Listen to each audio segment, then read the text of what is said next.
हरे कृष्ण। तो जगन्नाथ जी के रथ यात्रा के उपलक्ष्य में अपने चेतना को तैयारी करते हुए हम जगन्नाथ जी के बहुत सुंदर लीला पर चर्चा करेंगे। लगभग 16वीं शताब्दी में जगन्नाथपुरी और उत्कल के जो राजा होते हैं, उत्कल यानी उड़ीसा, उनको गजपति कहते हैं।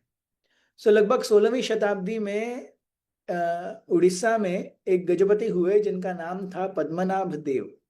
बहुत महान राजा थे, बहुत शौर्य था, बाहुबल था, सामर्थ्य था और हर जगह पे उनको माना जाता था। एक बार महाराज पुरुषोत्तम देव ऐसे ही दक्षिण भारत यात्रा पर निकले और कांची में पहुंचे।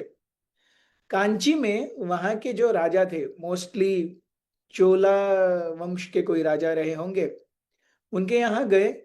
तो पुरुषोत्तम देव उन कांची के राजा के पास थोड़ी देर रुके।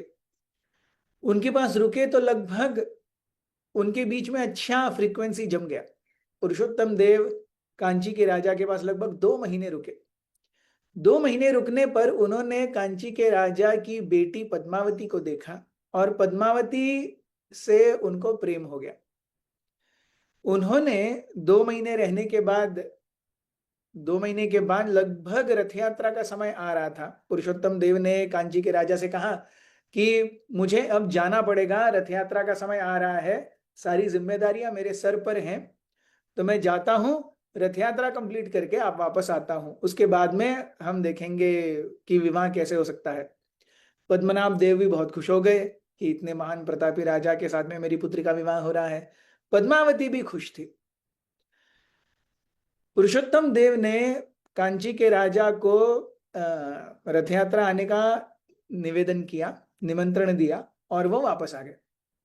In due course of time रथ यात्रा हुई।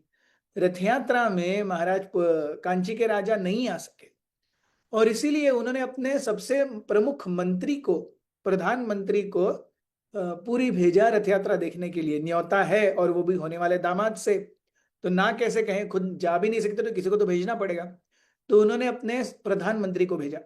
प्रधानमंत्री इतने बड़े उत्सव को पहली बार देख रहे थे, इतने लोग, इतना गाजा बाजा, 3 बड़े बड़े रथ, दिस वॉज नेवर सीन और हर्ड बाय द मिनिस्टर। तो वो ऐसे आंखें खुली करके देख रहे थे, उन्हें भी मजा आ रहा था, इतने सारे लोग आ रहे हैं। और फिर जगन्नाथ जी आए, पहंडी करते हुए जगन्नाथ जी रथ पर आरूढ़ हुए। भक्तों के बीच में बहुत अतीव प्रेम और उत्साह था। ये सब देखते हुए हम जानते हैं कि किस प्रकार से पुरी के गजपतियों की एक प्रथा है कि वो हमेशा जगन्नाथ जी के सामने और रथ के सामने क्या करते हैं, वो झाड़ू मारते हैं, उसे छेरा पहरा कहते हैं।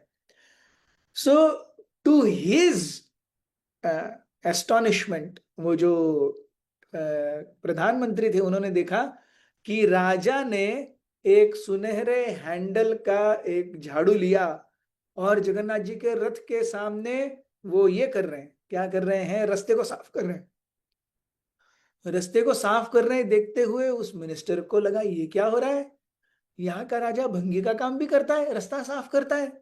तो उन्हें अजीब सा लगा और ऐसे क्षुद्र काम करने वाले को हम अपने राज्य की बेटी देंगे।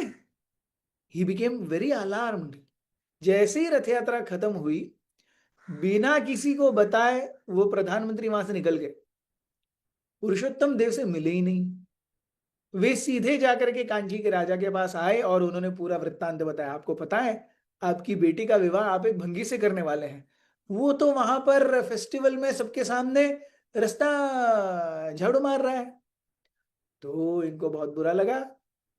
तो कांची के राजा ने पद्मावती और पद्मनाभ देव का जो रिश्ता था वो तोड़ दिया। बोले हम अपनी बेटी का स्वयंवर कराएंगे, ऐसे हम नहीं किसी भंगी के साथ में अपनी बेटी का विवाह करेंगे। पद्मनाभ देव को बहुत बुरा लगा। पद्मनाभ देव ने जा करके तुरंत इसका रिवेंज लेने के लिए कांची पर आक्रमण कर दिया। कांची पर आक्रमण करने के बाद में कांची के राजा ने महाराज पद्मनाभ देव के को और उनकी पूरी सेना को बहुत बुरी तरह से हरा दिया, प्रताड़ित कर दिया। सेना अस्त व्यस्त हो गई, तितर बितर हो गई, भारी लॉसेस हुए। कैसे तो महाराज पद्मनाभ देव जान बचा करके वापस उड़ीसा आए और जगन्नाथ जी के मंदिर में जाकर के रोने लगे, कहने लगे, अरे मैं अपने लिए जा करके फाइट नहीं कर रहा हूं, मुझे क्या है, लेकिन अगर कोई ऐसा सोच रहा है कि आपका सेवक भंगी है और एक भंगी से मैं अपने राज्य की बेटी या मैं राजकुमारी का विवाह कैसे करूं, तो ये मेरा अपमान नहीं, आपका अपमान है। आपका सेवक भंगी होता है क्या? तो ऐसे कह करके पुरुषोत्तम देव जगन्नाथ जी के सामने बहुत रोए। जगन्नाथ जी पुरुषोत्तम देव के प्रति दयालु हो गए। उन्होंने कहा, एक आवाज आई पीछे से, उस आवाज ने कहा, आप जा करके कांची के राजा पर और एक बार आक्रमण करो। ये आवाज सुन करके पद्मनाभ देव ये हो गए, क्यों, कौन है? देखा आजू बाजू कोई भी नहीं है, तो लेकिन फिर भी जगन्नाथ जी के सामने ये आवाज आई, आप फिर से जाके आक्रमण करो। दूसरे दिन पुरुषोत्तम देव ने अपनी सारी सेना जो बाकी बची हुई थी उसको फिर से एकत्रित किया। एकत्रित करने के बाद में उन्होंने कहा, हम कांची के ऊपर आक्रमण करेंगे।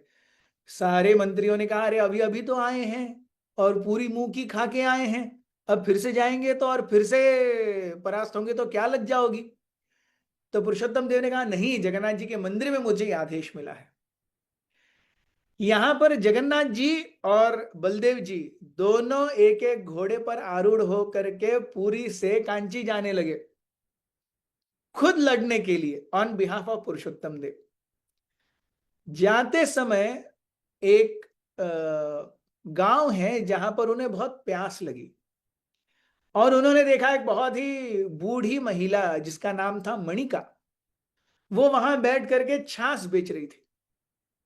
तो जगन्नाथ और बलदेव जी अपने घोड़े को रोक करके वहां उनके पास आए और बोले, हे माते, आपके पास हमारी प्यास बुझाने के लिए कुछ है? हम बहुत दूर कांची जा रहे हैं, हमें प्यास लगी है। तो मणिका ने कहा, हाँ, मेरे पास बहुत सारा छाछ है। तो मणिका के पास लगभग 150-200 लोगों को बेचने इतना छाछ था। जगन्नाथ जी और बलदेव जी ने वो पूरा छाछ अकेले ही खत्म कर दिया।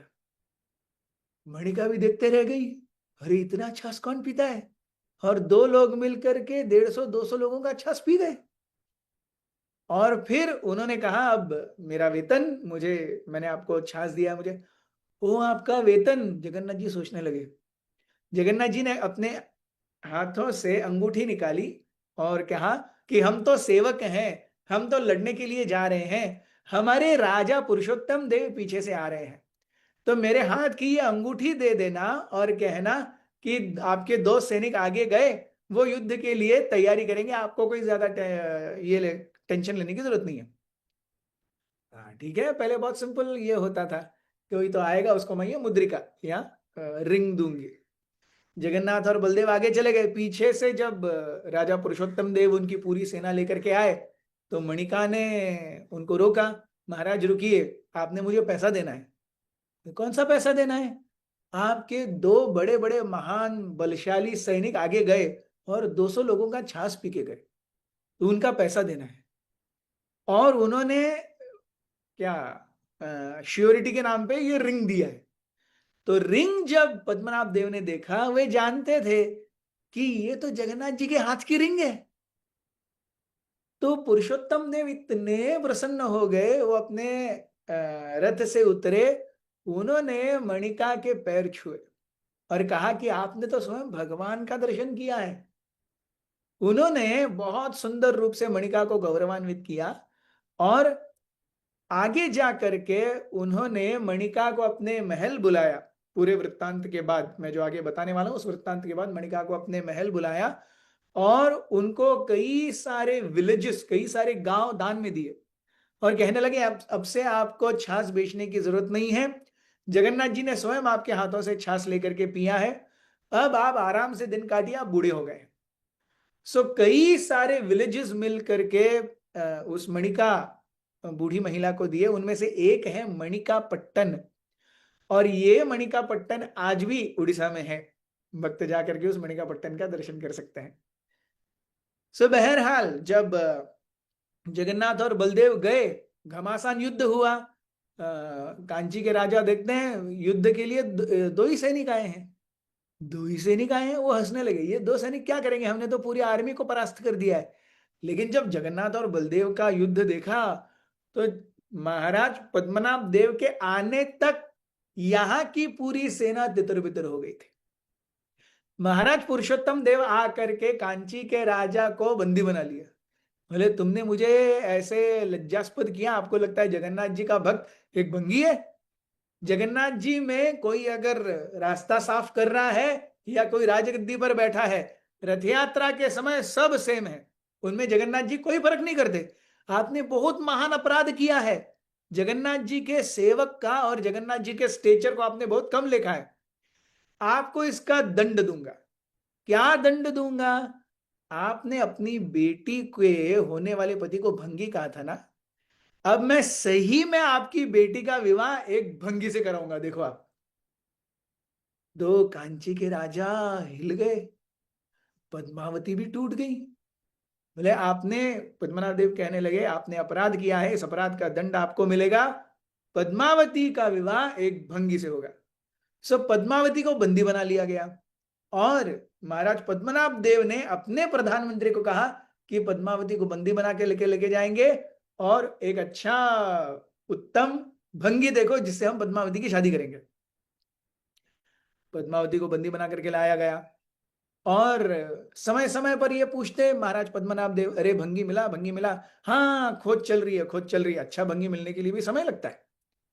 होते होते दूसरे साल की रथ यात्रा आ गई, महाराज पद्मनाभ देव फिर से बिजी हो गए और रथ यात्रा के दिन उन्होंने जब देखा कि वो छेरा पहरा कर रहे हैं, तभी उनके जो प्रधानमंत्री थे, ही वॉज वेरी इंटेलिजेंट, उन्होंने कहा महाराज देवी पद्मावती के साथ विवाह करने के लिए एक भंगी मिल गया है।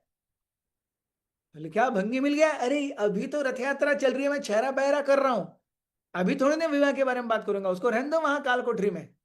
नहीं नहीं मैं लेके आया हूं, वो भंगी यही है और अभी सबसे अच्छा शुभ मुहूर्त है उसका विवाह होने का। क्या? कौन है वो भंगी? तो प्रधानमंत्री ने कहा महाराज आप। क्या मुझे भंगी बोल रहे हो तुम? महाराज जो भी रास्ता साफ करता है वो भंगी है। आप जगन्नाथ जी के सामने जगन्नाथ जी का रास्ता साफ करते हैं, आप जगन्नाथ जी के सेवक हैं। इससे अच्छा भंगी, आपने बोला था सबसे अच्छा भंगी ढूंढो, आप राजा हैं और आप अभी भंगी का काम कर रहे हैं, इससे अच्छा भंगी कौन और कहां मिलेगा? पद्मावती उस प्रधानमंत्री की चतुरता पे बहुत खुश हो गई, महाराज पद्मनाभ देव भी बहुत खुश हो गए। अपना वैमनस्य मिटा करके उन्होंने सबसे पहले तो उस प्रधानमंत्री को गले लगाया और फिर पद्मावती को एक्सेप्ट किया। दोनों बाद में महल गए और दोनों का विधिवत विवाह हुआ और ये सुंदर कथा ऐसे चली। So all this happened because of Jagannath जी's मर्सी। जय जगन्नाथ।